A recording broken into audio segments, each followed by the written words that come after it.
న్యాయవాదులుగా చదువుకున్న వారిగా ప్రజల్లోకి ఎంతో ఇదిగా మనం తీసుకెళ్ళి ప్రజలకి ఎంతో కనువిప్పు కలిగించేలాగా సమావేశాల్లో కానీ ఏదైనా సరే మనం మాట్లాడడం అన్నది చాలా అవసరం ఇవాల్టి రోజున.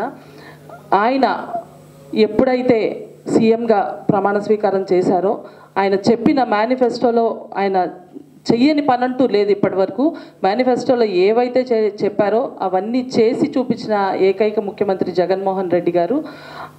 ఒక విద్య వైద్యం ఒకటైన ఏంటి అండి, చాలా రకాలుగా ప్రతి ఒక్క దాంట్లో కూడా ముందరకు వచ్చి ప్రైమరీ హెల్త్ కేర్ సెంటర్స్ కానీ ఇవాళ రోజున ప్రైమరీ హెల్త్ కేర్ సెంటర్స్లో ఏ ఒక్క పరికరం కూడా గవర్నమెంట్ హాస్పిటల్కి వెళ్ళాలంటేనే భయపడే రోజుల్లో ఉండేవాళ్ళం.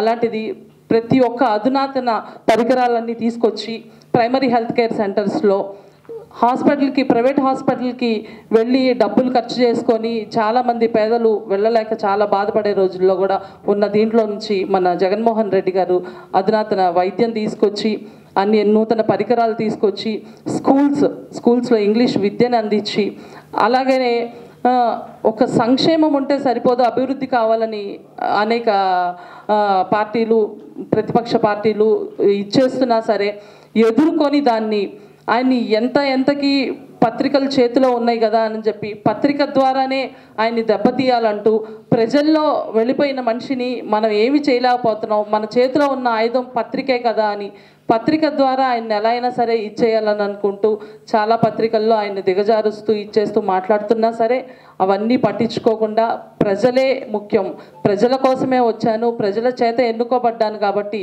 నేను చేయాల్సిన నా తండ్రి నాకు ఇచ్చిన దీన్ని నేను ముందుకు తీసుకెళ్ళాలి అని అనుకుంటూ నేను చేయాల్సిన విధంగా చాలా మంచి చేస్తున్నారండి. ఇక మీదట కూడా అభివృద్ధి పదంగా ముందుకు నడుస్తూ జగనన్నను మనం గెలిపించుకోవాలన్నని న్యాయవాదులుగా ఎక్కడెక్కడ ఎలాంటి లోపాలు ఉన్నాయో న్యాయవాదులుగా మనకి ఇప్పటి వరకు లేనిది ఎక్కడా కూడా ఇండియాలో ఎక్కడా లేనిది ఆంధ్రప్రదేశ్లో ఈయన తీసుకొచ్చి 5,000 రూపాయలు జూనియర్స్కి ఇవ్వడం జరిగింది. జూనియర్ న్యాయవాదులకి అది అసలు కనీసం అంటే వాళ్ళ పెట్రోల్ ఖర్చులకు కూడా లేని సమయంలో జగనన్న నేనున్నానంటూ చేయూతనిచ్చి న్యాయవాదులకి చాలా మంచి చేశారు. కేవలం న్యాయవాదుల గురించే మాట్లాడడం కాదండి, రకరకాల ఆటో డ్రైవర్ల దగ్గర నుంచి బిజినెస్ చేసుకునే వారి దగ్గర నుంచి ప్రతి ఒక్కరికి కూడా ఫినాన్షియల్గా నేనున్నాను అంటూ చేయూతనిస్తూ రోడ్లు వేస్తే ఇవాళ రోడ్లు ఉంటాయి, రేపు వెళ్ళిపోతాయి, మళ్ళీ అభివృద్ధి అన్నది జరుగుతూనే ఉంటుంది. అది కంటిన్యూషన్ ప్రాసెస్. ఫైనాన్షియల్గా ఒక వ్యక్తికి మనం చేయూతనిస్తే అతను డెవలప్ అయ్యి అతని కుటుంబాన్ని వృద్ధి చేసుకుంటూ చుట్టుపక్కల పరిసరాల్లో ఉన్న అందరినీ కూడా సహాయపడుతూ అందరికీ ఒక వ్యక్తి ముందుకు వస్తాడు.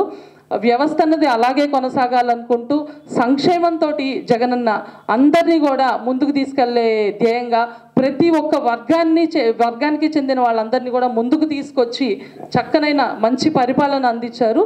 ఇక మీదట కూడా న్యాయవాదులు అందరం కూడా జగనన్నని గెలిపించుకొని అందరికీ అర్థమయ్యేలాగా ప్రతి ఒక్క విషయాన్ని చెప్పి ముందుకు వెళ్ళాలని కోరుకుంటున్నానండి. జై జగన్.